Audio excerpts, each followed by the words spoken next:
Bonjour les élèves, ici M. Kibo Youssouf. Aujourd'hui,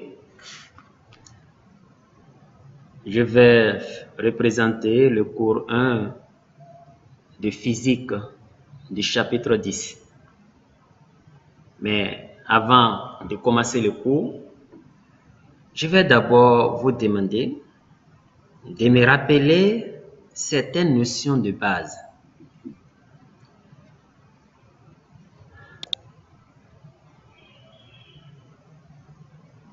Nous sommes au cours 1, chapitre 10 de physique. Rappel. Première question. Qu'est-ce que le poids? Nous sommes en vidéo. Vous pouvez faire la pause pour répondre à cette question. Qu'est-ce que le poids? Alors, la réponse attendue est la suivante. Le poids est la force que la Terre exerce sur tout objet. La force que la Terre exerce sur tout objet est appelée le poids. Je tiens cet objet qui est un bic. Dès que je laisse, l'objet tombe. Parce que la Terre exerce une force sur l'objet qui l'attire vers le sol.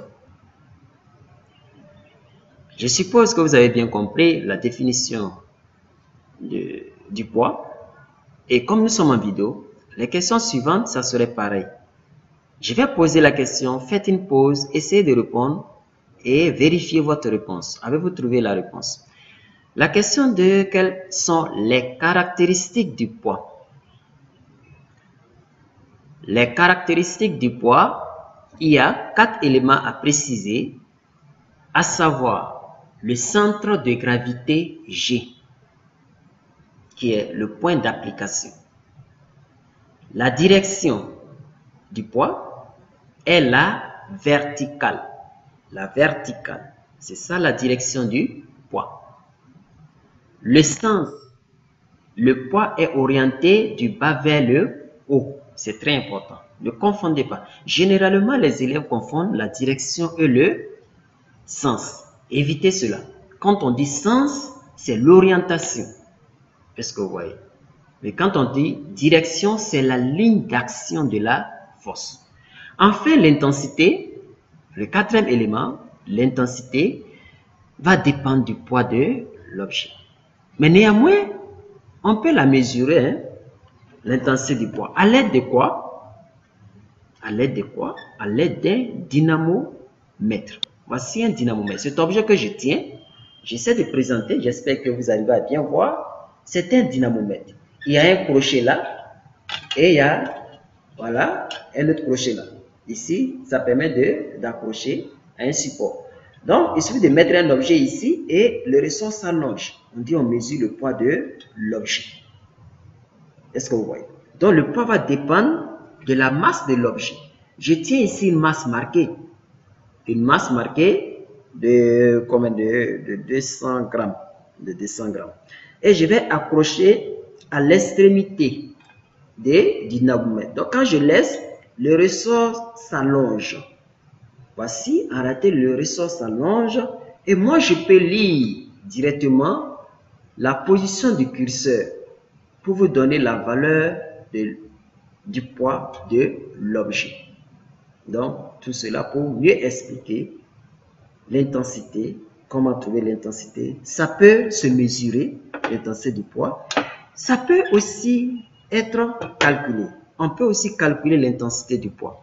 Par exemple, la question 3, on nous demande, je laisse, petit 3, donner la relation entre le poids P et la masse d'un corps.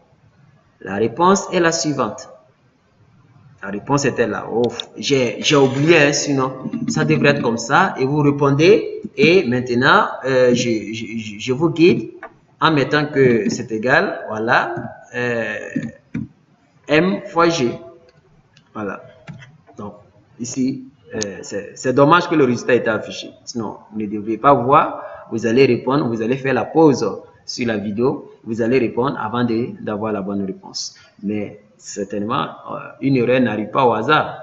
Tous les élèves connaissent ça. Vous connaissez tous cette réponse. La question 4, quelle est l'unité d'une force? La pose encore et vous répondez, l'unité de la force est le Newton.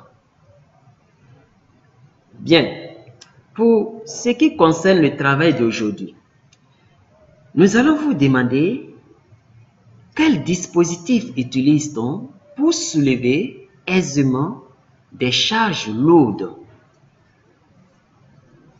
Qu'est-ce qu'une poulie? Avez-vous déjà utilisé une poulie?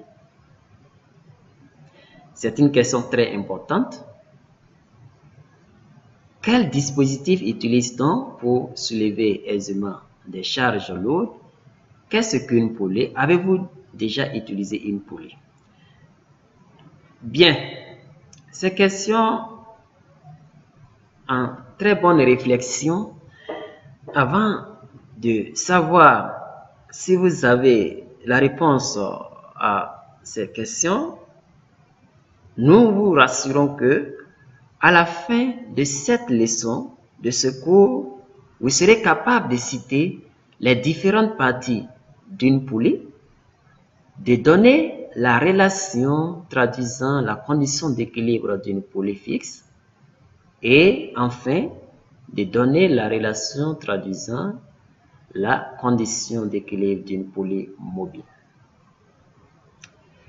Nous partons pour le cours. Le chapitre 10, il s'agit des poulies, le treuil. C'est ça le chapitre. Le chapitre 10, les poulies, le treuil.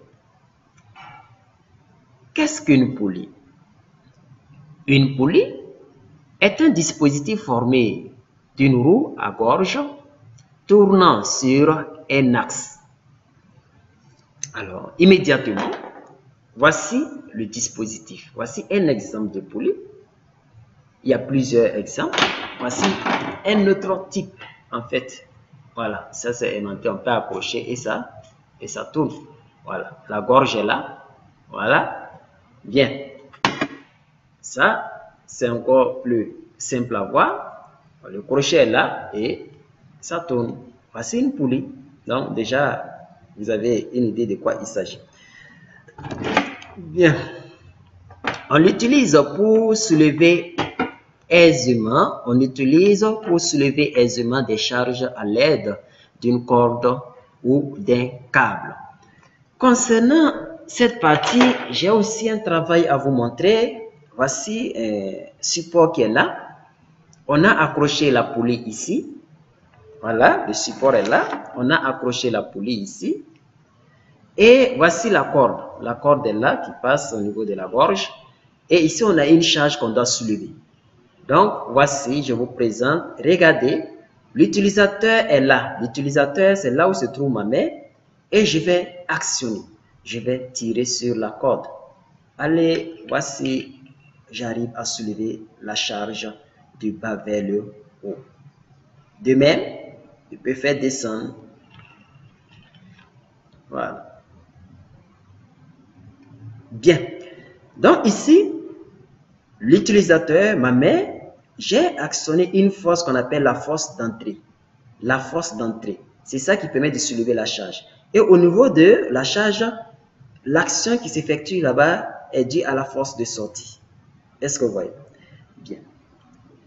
Alors, c'est pourquoi nous avons noté par là la force d'entrée FE, vecteur FE, c'est très important, est la force développée par l'utilisateur de la poulie pour soulever une charge. La force de sortie FS est la force en contact avec la charge à soulever. LE et LS représentent respectivement la longueur des cordes tirées à l'entrée et à la sortie de la poulie. Alors, ce sont des notions très importantes parce que ce sont des notions que nous allons utiliser pour donner certaines formules, certaines expressions. Donc, il faut savoir ce que c'est que la force d'entrée, la force de sortie, la longueur d'entrée, la longueur de sortie. En petit 1, la poulie fixe. Nous vous présentons ici la poulie fixe. Donc, tout à l'heure, le schéma, pas le schéma, ce que je tenais, l'objet que je tenais, l'ensemble que je tenais, voilà, c'est cet ensemble-là qui a été représenté ici. Voilà, une poulie, n'est-ce pas, qui peut tourner autour de l'axe et qui est capable de soulever une charge. Ici, j'ai tenu la corde pour tirer et j'ai pu soulever la charge. Donc, en expérience, c'est ce que j'ai représenté dans la vidéo. Ici, voici le poids. On peut même parler des caractéristiques du poids. On a dit que c'est le point d'application, c'est le point grand G. C'est grand G qui est là, le centre de gravité de l'objet. C'est notre objet qui est là, le solide S. Et la direction, c'est la verticale. Voilà, la verticale est là. Et c'est orienté du bas vers le haut. Son intensité va dépendre, bien sûr, de la masse de l'objet. Ou bien, il suffit d'accrocher un dynamomètre ici et on peut avoir la valeur de la force d'entrée et même la force de sortie et le poids. Qu'est-ce qu'on retient en interprétation? Interprétation, dans une poulie simple, à l'équilibre ou dans un déplacement régulier, la force d'entrée FE et la force de sortie FS sont des intensités égales. C'est très important. Il faut retenir ça. FE égale à FS et FS égale à P égale à M fois G. Sont des intensités égales. Donc, c'est ça qu'il faut retenir. Et ça va que la force de sortie aussi égale au poids. Et on connaît la formule du poids. De même, la corde étant inextensible, les points d'application des forces se déplacent d'une égale longueur. Alors, comme c'est une vidéo, vous pouvez remettre ou écouter ce que j'ai dit. C'est très important. Donc, la longueur d'entrée égale à la longueur de sortie égale à H. Et H, la hauteur dont s'élève la charge. Une petite application pour voir que si ce que nous avons dit est bien suivi et bien maîtrisé. Application 1. À l'aide d'une poulie simple, un maçon fait monter des briques à une hauteur H égale à 4 mètres. À chaque remontée, il associe deux briques ayant chacune une masse de 3 kg. G égale à 10 newtons par kilogramme. G, c'est la pesanteur. Donc, on connaît la masse. On sait qu'il y a deux briques. C'est très important. On sait qu'il y a deux briques. Donc, ça, c'est très important. Donc, les valeurs numériques, il faut les maîtriser. Voilà. C'est très important. Il faut savoir. Voilà les valeurs qui sont très, très importantes. Il faut les connaître. Je mets ça en gras parce que ce sont des valeurs qu'on va utiliser dans nos applications numériques. Est-ce que vous voyez? Voilà. Il y a G aussi qui est là, c'est très important la pesanteur. Alors, quelles sont les questions qui sont posées?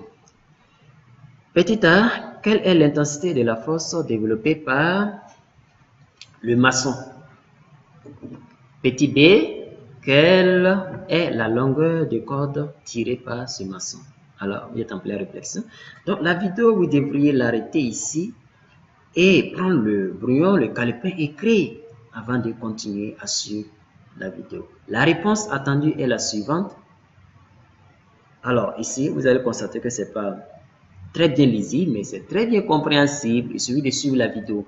Dans la première question, la force développée par l'utilisateur et par le maçon, on appelle ça la force d'entrée. Et c'est égal au poids. Et le poids est égal à M fois G. Donc, il suffit de mettre l'application numérique. Voilà. Vous écrivez F est égal à 2 fois 3 fois 10 et le résultat final, F est égal à 60 newtons. Alors, la question B, on demande la longueur L de corde tirée. Alors, L égale à H égale à 4 mètres. Il s'agit d'une poulie simple, donc pas du tout compliqué. Alors, on a vu la notion concernant la poulie simple. On va maintenant parler de certaines notions concernant la poulie mobile. Qu'est-ce qu'une poulie mobile? Ici, on ne pourra pas faire une expérience pratique pour vous présenter à cause du temps, et comme c'est une vidéo. Alors, en 2.1, expérience, on va schématiser notre expérience, le schéma est bien clair et très bien compréhensible. Et très beau, très joli. Et j'espère que vous allez faire de jolis schémas par la suite. Alors ici, voici, cette poulie est mobile. La charge est là, approchée. Voilà. Et cette poulie est fixe. L'utilisateur de la poulie est là. Il tire sur la corde et la charge sera à une hauteur quelconque. Ce qui est important, c'est de savoir reproduire le schéma et de savoir représenter les forces. Le poids, la force de sortie, la force d'entrée. Qu'est-ce qu'on retient comme interprétation au sujet de la poulie mobile en deux interprétations? La force exercée sur le crochet. La force exercée sur le crochet d'une poulie mobile a une intensité double, c'est très important, de celle appliquée à la corde, mais le déplacement est divisé par 2. Pour comprendre très bien ce que je viens de dire, il suffit de regarder ces relations qui sont là. On dit la force exercée par l'utilisateur, c'est cette force qu'on appelle la force d'entrée, est égale à la force de sortie divisée par 2. C'est ce qu'on a dit tout à l'heure. Voilà, c'est le double. Donc, à la force de sortie divisée par 2. Bon, quand on dit le double, la force de sortie est le double de la force d'entrée. Donc ici, la force d'entrée serait égale à la moitié de la force de sortie. Avec Fs égale à P, qui est le poids, qui est égal à M fois G. Donc, on peut calculer la force de sortie et après on vient mettre dans l'expression et on aura la force d'entrée. Alors, concernant la longueur, on a dit que c'est la longueur d'entrée divisée par 2. Si c'est le cas, la longueur d'entrée serait égale à 2 fois la longueur de sortie. Avec la longueur de sortie qui est égale à la hauteur. Donc, ces formules sont à retenir et à connaître. Plus bas, nous allons les mettre en application. Mais avant de les mettre en application, on va parler du palan, qui est un modèle de poulie qui comporte des poulies mobiles. Qu'est-ce qu'un palan? 2-3 le palan. Un palan est un dispositif composé de plusieurs poulies et cordages. Il est constitué de 2 moufles. Ce sont des caisses qui comportent les poulies. L'un mobile et l'autre fixe. Chaque chape porte N poulies. Quand on dit chape, c'est toujours les moufles qu'on appelle les chapes. Chaque chape porte N poulies mobiles. C'est très important. Alors, voici, c'est toujours les mêmes formules que nous avons vues précédemment. Il suffit d'ajouter le nombre de poulies mobiles. Donc, la force d'entrée égale à la force de sortie divisée par 2 fois le nombre de poulies mobiles. Et la longueur d'entrée égale à 2 fois le nombre de poulies mobiles multiplié par la longueur de sortie. La longueur de sortie est égale à la hauteur. Excusez-moi. Bien. Alors, si ces expressions sont maîtrisées, je pense que nous allons continuer avec une application pour savoir utiliser ces formules. Application. Pour apprendre à utiliser ces formules, nous disons une charge de 70 kg est soulevée à une hauteur de 15 mètres verticalement à l'aide d'une poulie mobile. Première question, reproduire le schéma du montage, représenter le poids, la force de sortie et la force d'entrée. Donc, je vous disais pendant les cours de savoir faire le schéma, de savoir reproduire le schéma. Petit 2, calculer la force, attention, calculer la valeur de la force d'entrée. Et ensuite, petit 3, calculer la longueur d'entrée des cordes. Donc ici, je suppose que vous êtes en pleine réflexion. Vous allez relire, vous allez stopper d'abord la vidéo. Stopper, je vous demande. Et vous allez relire l'exercice. Vous allez prendre le temps de traiter l'exercice. Et la réponse attendue est la suivante. Alors, la visibilité, pas clair, mais c'est compréhensible. Soyez attentifs. Alors, la première question, le schéma est là. Nous avons reproduit le schéma. Le schéma est là. Et on a le poids, la force de sortie, la force d'entrée. Voilà.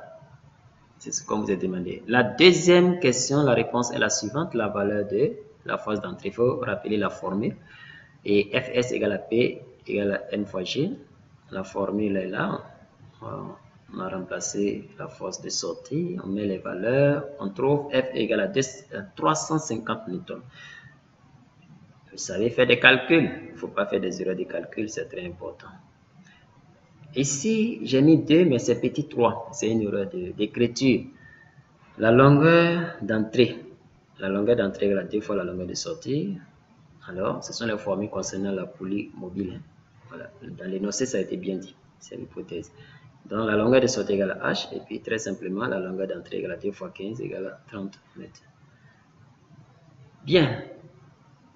Le cours sur la poulie, le treuil est terminé.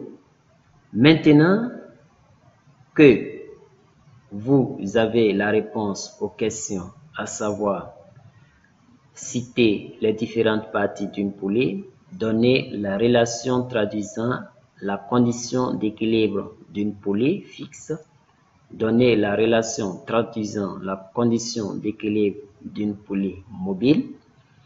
Les dernières choses qui vous restent à apprendre seront dans le cours 2, le cours suivant, où à la fin, vous allez connaître les différentes parties d'un treuil. Vous allez savoir ce que c'est qu'un treuil. Vous allez donner la relation traduisant la condition d'équilibre d'un treuil. Et enfin, vous allez définir le moment d'une force et connaître aussi l'unité du moment. À la prochaine vidéo, rendez-vous pour le cours 2. Merci et à bientôt.